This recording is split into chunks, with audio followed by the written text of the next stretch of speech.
Hi, I'm Chris. That's me. This video is the first of many that will be showing you the portfolio of the monthly photo projects that I'm doing. I have a background in art history and I don't use it much, but I recently decided to do a year-long project in order to try to apply that to the artistic form that I do now in photography.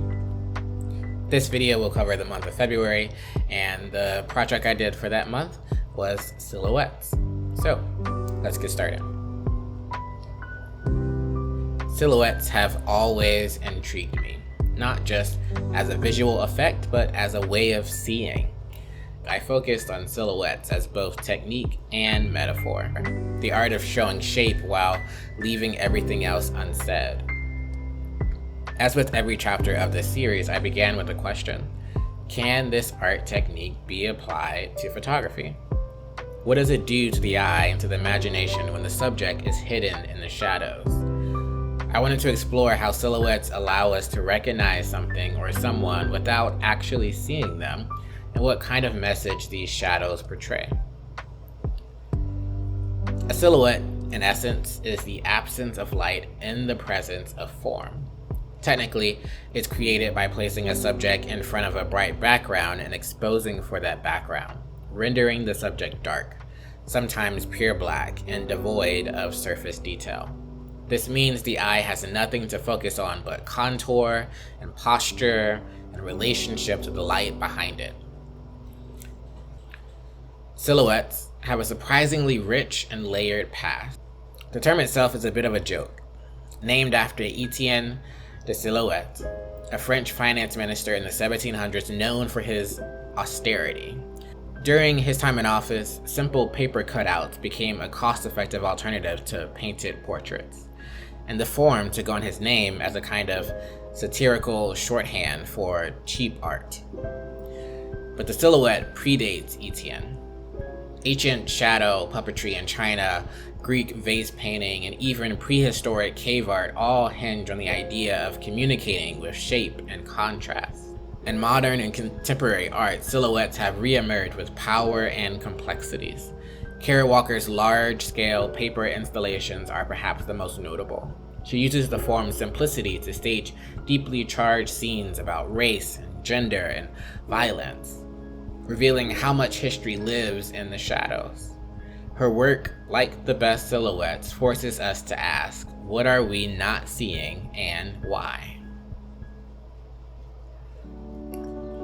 In approaching this month's project, I endeavored to replicate this technique in photography. It seemed a simple enough process. Backlight your subject and correct the exposure. I learned instead that it would be quite a challenge. The technology in photography continues to surpass itself year after year. One focus of the continued improvement is enhancing the digital camera's ability to pull as much detail out of the darkest and brightest parts of a picture. This is called the camera's dynamic range. So in effect, no thing or person or form is lost to the shadows. However, that is exactly what I needed. I found that my camera's effectiveness in retrieving lost data from the dark created a hurdle for me in the pursuit of creating silhouettes. It required much more intentionality and creativity. At first, I tried shooting in color. I hoped the warmth of the light and the variance in color would give the images something extra. But time and again, I found color to be distracting. Even if there was a prominent subject created by the different hues, it did not focus the attention towards the subject as I had desired for this month. And when I switched to black and white, I started to find my groove. Stripped down to contrast and form alone, the images finally had that intrigue. I found the layering of elements to be a great visual tool. It helped to draw the eye to the subject or showed how a subject intersected a visual pattern.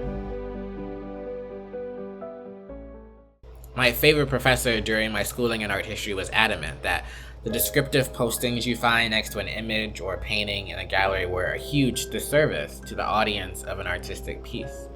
She would suggest that it strips the viewer of the opportunity to evaluate and interpret the piece for its unique impact in that moment.